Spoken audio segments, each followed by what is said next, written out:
Hi friends, welcome to our channel. Today discussing about the subject name వచ్చేసి Telugu methodology. Telugu మెథడాలజీలో one of the most important topic అయినటువంటి బోధనా పద్ధతులు అనే topic సంబంధించి మనం కంటిన్యూస్గా వీడియోస్ అయితే చేసుకుంటున్నాం. అందులో భాగంగా ఈ వీడియోలో పద్య బోధన సోపాన క్రమం అనే దానికి సంబంధించి ఈ వీడియోలో అయితే ఇన్ఫర్మేషన్ అయితే తెలుసుకోబోతున్నాం. ఆల్రెడీ మనం ప్రీవియస్ వీడియోస్లో చాలా పద్య బోధనకు సంబంధించిన పద్ధతుల గురించి అయితే తెలుసుకున్నాం. అందులో చివరిదే వచ్చేసి మనకు ప్రశంసా పద్ధతి. దీన్ని ఒకసారి మనం చర్చించుకున్న తర్వాత నెక్స్ట్ పద్య బోధన సోపాన క్రమం దాని గురించి అయితే తెలుసుకుందాం. ఇప్పుడు వచ్చేసి మీరు చూస్తున్నటువంటి ప్రశంసా పద్ధతి అనేది పద్య బోధన పద్ధతులు అనే టాపిక్ సంబంధించి కంటిన్యూషన్ పార్ట్ అనమాట.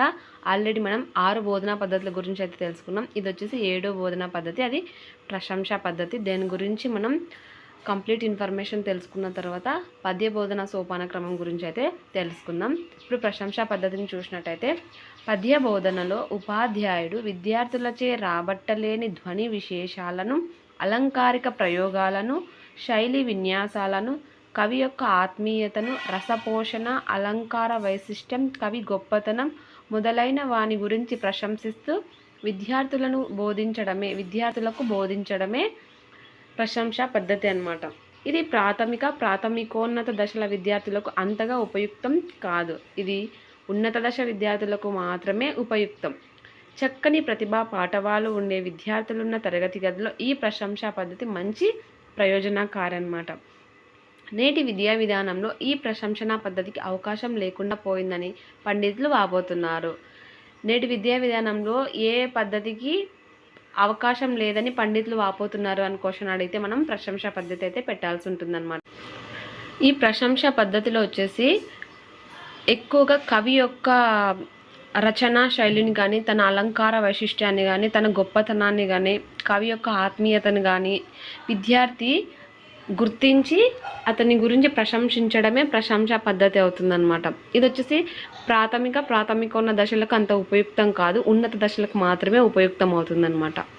ఇప్పుడు వచ్చేసి మనం పద్య బోధన సోపాన క్రమం గురించి చూసినట్టయితే అందులో ప్రవేశం అనే దాన్ని చూసినట్టయితే అందులో 3 సబ్ టాపిక్స్ ఉంటాయి ప్రవేశంలో. ఫస్ట్ వన్ వచ్చేసి మనకు పూర్వజ్ఞాన పరిశీలన, సెకండ్ వన్ వచ్చేసి ఉన్ముఖీకరణ, థర్డ్ వన్ వచ్చేసి శీర్షికా ప్రకటన. అందులో ఫస్ట్ వన్ అయినటువంటి పూర్వజ్ఞాన పరిశీలనను చూసినట్టయితే విద్యార్థి యొక్క పూర్వజ్ఞాన పరిశీలనకు ఇందులో 2 లేదా 3 ప్రశ్నలు అడగాల్సి ఉంటుంది అనమాట. పూర్వజ్ఞాన పరిశీలనలో అడగాల్సిన ప్రశ్నల సంఖ్య 2 లేదా 3. సెకండ్ వన్ వచ్చేసి ఉన్ముఖీకరణ అంటే విద్యార్థులను పాఠం వైపు ఉన్ముఖులను చేయడానికి నిష్క్రియాపూర్వకమైన ప్రేక్షక పాత్ర వహించకుండా క్రియాత్మకమైన పాఠ్యాంశ బోధనలో భాగస్వాములను చేయడం కొరకు తోడ్పడుతుంది. ఇందులో 6 నుంచి 7 ప్రశ్నలను విద్యార్థులను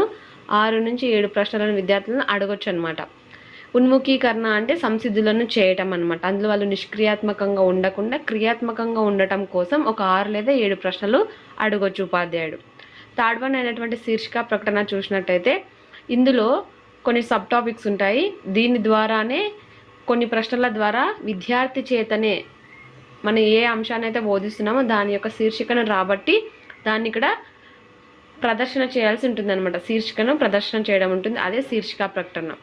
ఫస్ట్ వన్ మనం ప్రవేశం అయితే చూసినాం. ప్రవేశంలో సబ్ టాపిక్స్ 3 గురించి తెలుసుకున్నాం: పూర్వజ్ఞాన పరిశీలన, ఉన్ముఖీకరణ, శీర్షికా ప్రకటన. సెకండ్ వన్ అయినటువంటి ప్రదర్శన గురించి చూసినట్టయితే ప్రదర్శనలో సబ్ టాపిక్స్ గురించి చూస్తున్నాం. ఫస్ట్ వన్ వచ్చేసి కవి పరిచయం.